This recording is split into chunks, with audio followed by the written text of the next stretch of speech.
இன்னைக்கு கதை சொல்லட்டுமா? என் பெயர் சுஜித்ரா. எனக்கு திருமணமாகி 5 வருடங்கள் ஆகிறது. என் கணவர் பெயர் அரவிந்த். அவர் ஒரு பெரிய ஐடி நிறுவனத்தில் மேலாளராக வேலை பார்த்து வருகிறார். எங்களுக்கு இன்னும் குழந்தைகள் இல்லை. அரவிந்திற்கு சொந்த ஊர் கோயம்புத்தூர். ஆனால் வேலை நிமித்தமாக நாங்கள் சென்னையில் ஒரு பெரிய அடுக்குமாடி குடியிருப்பில் வசித்து வருகிறோம். அரவிந்த் மிகவும் அமைதியானவர். என் மீது உயிரையே வைத்திருப்பவர். விடிந்தால் ஆஃபீஸ், மாலையானால் வீடு என்றுதான் அவருடைய உலகம் இருக்கும். எங்கள் வாழ்க்கையும் மிக அழகாக, மிகவும் மகிழ்ச்சியாகத்தான் போய்கொண்டிருந்தது. அந்த ஒரு நாள் வரை அன்று சனிக்கிழமை மதியம் அரவிந்த் ஏதோ ஒரு முக்கியமான மீட்டிங்குக்காக ஆஃபீஸ் சென்றிருந்தார். நான் வீட்டில் தனியாக இருந்தபோது திடீரென வீட்டின் அழைப்பு மணி ஒலித்தது. கதவை திறந்தேன். வெளியே ஒரு முதியவர் நின்று கொண்டிருந்தார். சுமார் 65 வயது இருக்கும். நரைத்த தலைமுடி, கையில் ஒரு பழைய கருப்பு நிறப்பை. பார்ப்பதற்கு மிகவும் சோர்வாகவும் ஏழ்மையாகவும் தெரிந்தார். நான் அவரிடம் யார் வேணும் உங்களுக்கு என்று கேட்டேன். அதற்கு அவர் கண்கலங்க, அம்மா, அரவிந்த் வீடுதானே இது என்று கேட்டார். நான் அவரோட அப்பா ரங்கநாதன் பேசுகிறேன் என்றார். எனக்கு தூக்கி வாரி போட்டது. ஏனென்றால் திருமணமான இந்த 5 வருடங்களில் அரவிந்த் என்னிடம், எங்க அம்மா நான் சின்ன வயசா இருக்கும்போதே இறந்துட்டாங்க. எங்க அப்பாவும் சில வருடங்களுக்கு முன்னாடி ஒரு விபத்துல இறந்துட்டாங்க. எனக்குன்னு இந்த உலகத்துல யாரும் இல்லை என்றுதான் சொல்லியிருந்தார். இப்போது திடீரென ஒரு முதியவர் வந்து நான் தான் அரவிந்தின் அப்பா என்று சொன்னதும் எனக்கு என்ன செய்வது என்றே புரியவில்லை.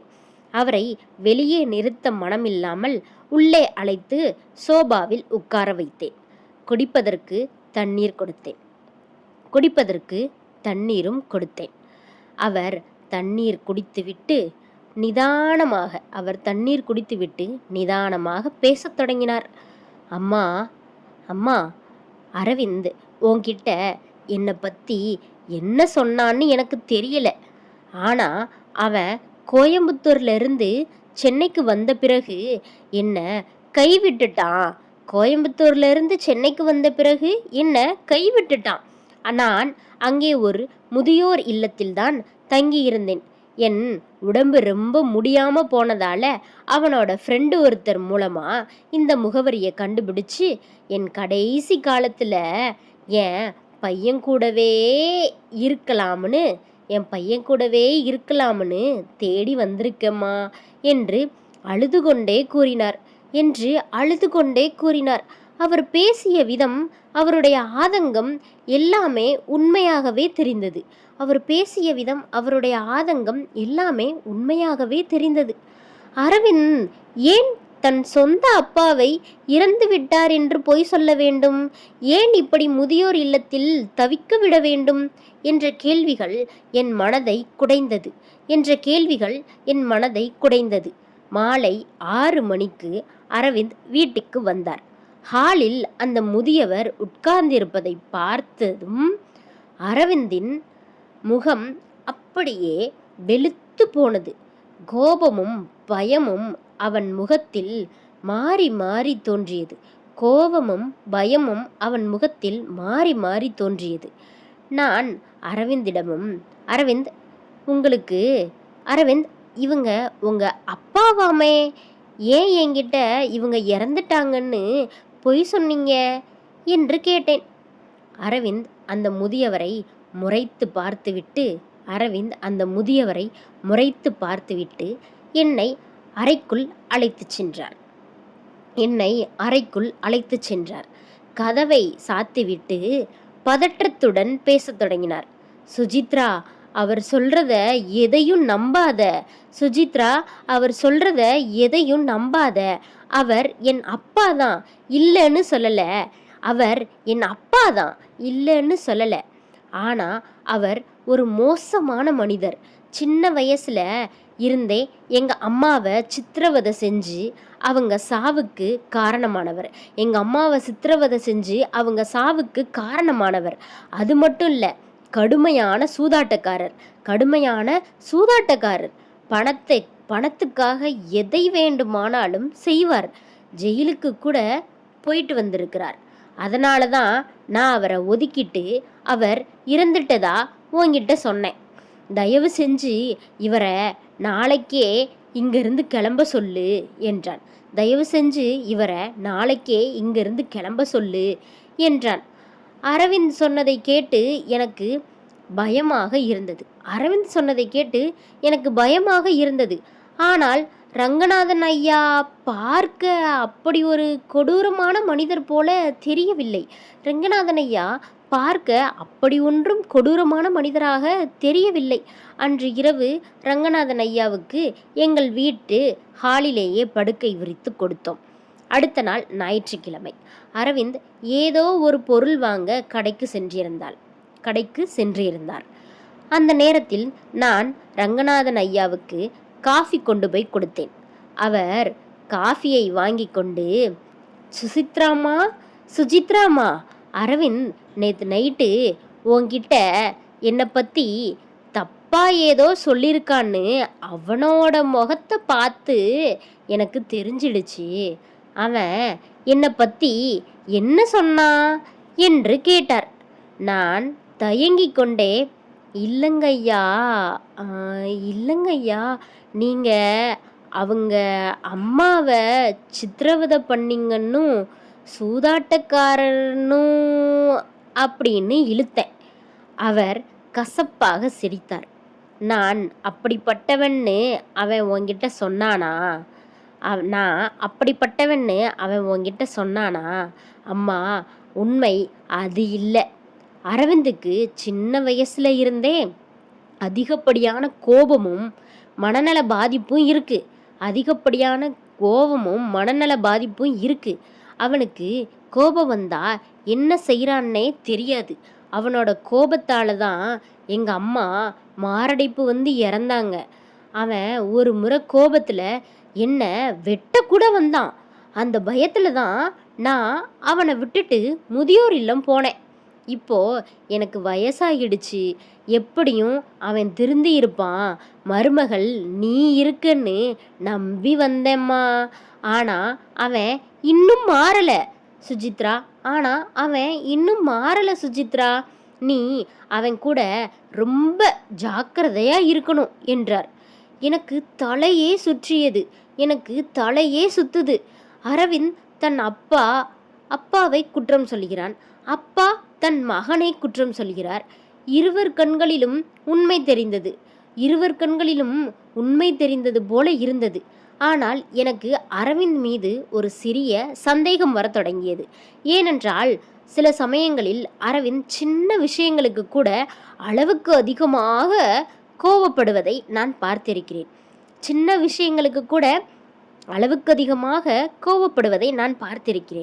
நாட்கள் நகரத் தொடங்கின. ரங்கநாதன் ஐயா எங்கள் வீட்டிலேயே தங்கியிருந்தார். அரவிந்திற்கு இது சுத்தமாக பிடிக்கவில்லை. வீட்டில் எப்போது பார்த்தாலும் ஒரு மௌன போர் நடந்து கொண்டே இருந்தது. ஒரு நாள் இரவு நான் சமையலறையில் வேலை பார்த்து கொண்டிருந்த போது ஹாலில் இருந்து ஒரு மெல்லிய சத்தம் கேட்டது. நான் மெதுவாக வந்து பார்த்தேன்.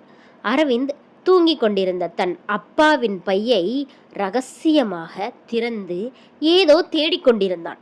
அந்த பைக்குள் இருந்து ஒரு பழைய டைரியை எடுத்து தன் பாக்கெட்டில்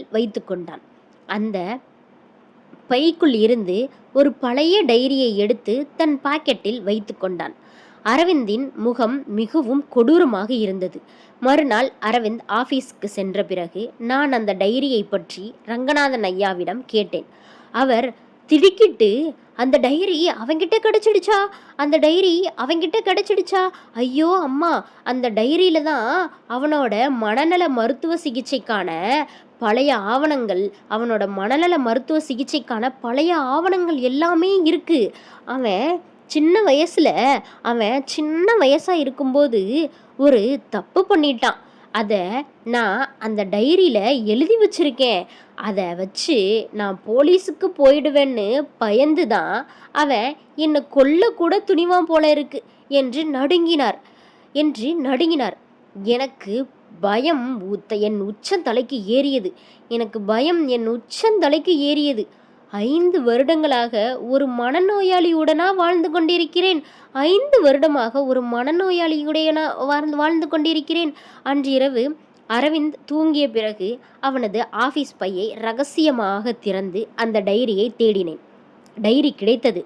நான் அந்த டைரியை திறந்து பக்கங்களை புரட்டினேன். நான் அந்த டைரியை திறந்து பக்கங்களை புரட்டினேன். அதில் இருந்த விஷயங்களை பார்த்ததும் என் இதயமே நின்றுவிட்டது போல் இருந்தது. அதில் இருந்த விஷயங்களை பார்த்ததும் என் இதயமே நின்றுவிட்டது போல் இருந்தது. அந்த டைரியில் இருந்த மருத்துவ ஆவணங்கள் அரவிந்தனுடையது அல்ல. அந்த டைரியில் இருந்த மருத்துவ ஆவணங்கள் அரவிந்தனுடையது அல்ல. அது ரங்கநாதன் ஐயாவுடையது. ஆம், ரங்கநாதன் ஐயாவுக்குத்தான் தீவிரமான மனநல பாதிப்பு உள்ளது. கற்பனை உலகை உருவாக்கி வாழும் நோய் இது. கற்பனை உலகை உருவாக்கி வாழும் நோய் இது. அரவிந்தின் அம்மாவை சித்திரவதை செய்து கொன்றிருக்கிறார். அரவிந்தின் அம்மாவையும் சித்திரவதை செய்து கொன்றிருக்கிறார். அது மட்டுமல்ல, அரவிந்த் சிறுக சிறுக சேர்த்து வைத்திருந்த பணத்தை எல்லாம் சூதாடி அளித்திருக்கிறார். கடைசியில் அரவிந்தை ஒரு விபத்தில் கொல்ல கூட முயற்சி செய்திருக்கிறார். அதன் பிறகுதான் அரவிந்த் கோர்ட் மூலமாக அவரிடமிருந்து பாதுகாப்பு வாங்கி அவரை ஒரு மனநல காப்பகத்தில் சேர்த்திருக்கிறான். அவரிடம் பாதுகாப்புக்காக அவரை ஒரு மனநல காப்பகத்தில் சேர்த்திருக்கிறான். ஆனால் 2 வாரங்களுக்கு முன்பு ரங்கநாதன் அந்த பாதுகாப்பு பெட்டகத்தில், அதாவது அந்த காப்பகத்தில் இருந்து தப்பித்து அரவிந்தின் நண்பனை மிரட்டி இந்த முகவரியை கண்டுபிடித்து வந்திருக்கிறார். டைரியின் கடைசி பக்கத்தில் அரவிந்த் எழுதியிருந்த குறிப்பு இருந்தது. என் அப்பா ஒரு மனநோயாளி என்று தெரிந்தால் சுஜித்ரா பயந்து என்னை விட்டு பிரிந்து விடுவாளோ என்ற பயத்தில்தான் நான் பொய் சொன்னேன். இப்போது அப்பா இங்கே வந்து சுஜித்ராவை மூளை சலவை செய்ய பார்க்கிறார். அவரை பலவந்தமாக அனுப்பினால் சுஜித்ரா என்னை தப்பாக நினைப்பாள். அதனால் காப்பக மருத்துவரை வரவழைத்து ரகசியமாக அவரை மீண்டும் சிகிச்சைக்கு அனுப்ப ஏற்பாடு செய்து கொண்டிருக்கிறேன்.